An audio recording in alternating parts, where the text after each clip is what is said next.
I've seen comments on Instagram like, oh my God, where did this come from? And I'm just like, look, I, for the longest time, never even took pictures of my butt at all, because there was really nothing there. Like, why am I gonna take a picture of it?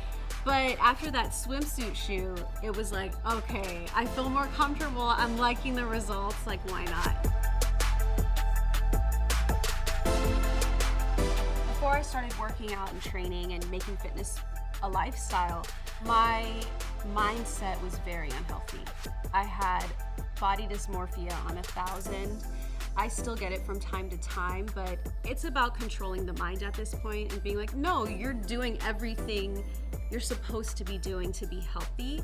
It's all in your head.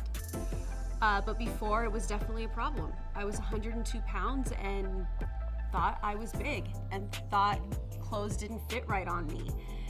And I was so wrong. Looking back at pictures, I was like, oh my God, like I look like a bobblehead, I look crazy. Like, it's just not the message that I want to pass on to young women. I was abusing diet pills at one point and just not living a healthy lifestyle. And it was affecting my mind and my mood. And I knew once I turned 30, I didn't want to live that way anymore. I wanted to reach my highest potential with everything in life, especially with fitness.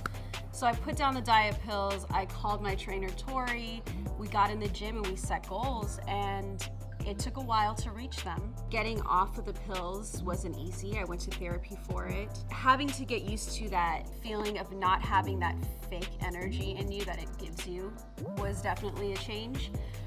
But I overcame it, and now I'm not on it at all, and I'm doing things the right way.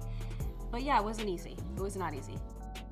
I knew once I turned 30, a lot of things in my life had to change. In order for me to be the best that I could be as an individual and as a grown woman, I knew I could not live this way. I couldn't look at myself this way. I can't live the rest of my life looking at myself the way I did. I couldn't have certain relationships be the way they were. Everything had to evolve, everything had to change, or I was going to be depressed and unhappy for the rest of my life. It's been quite the transformation. I exercise at least 5 days a week. It helps with my anxiety, it keeps me sane, it keeps me motivated. Just a lifestyle for me at this point. I work out 3 days a week with my trainer Tori. If I'm working out with friends, we're hiking. And then the other 2 days, I will work out by myself, which is super helpful. I love to work abs. I feel like if my core is strong, everything is aligned and everything is strong. So I love the ab will that I have. We do a lot of ab exercises with the weights, which also help. And I increase the weights, which is great for pushing my limits. I love that.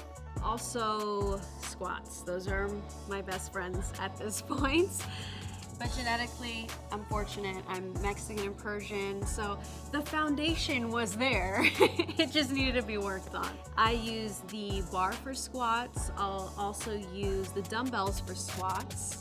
And then upper body is super important because when I gain weight, I notice it in my arms and lower half. So I have to, as a woman, not forget that upper body is just as important as my lower body.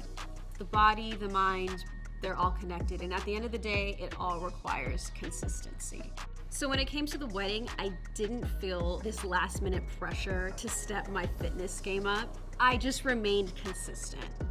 Just eat right, stay focused, work out. Tori was there every morning to train me, even before the wedding, on the day of the wedding. We all got up at 6 a.m. and worked out. Like, it was amazing, actually. That was one of my favorite parts. It was super motivating. It set the tone for the day. But overall, no, I didn't feel the pressure because I was so consistent starting 2 years before. I think at the end of the day, as women, we all need to realize we're all going through something. None of our lives are perfect, even though it might look like that on Instagram. None of our lives are perfect. We all have insecurities. We all are going through something in life that we wish was a little different, a little better. That is the highest form of dedication, is being able to balance everything in life. And that is what I aspire for.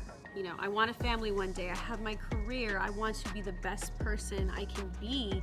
I want to motivate these young women to be just that as well.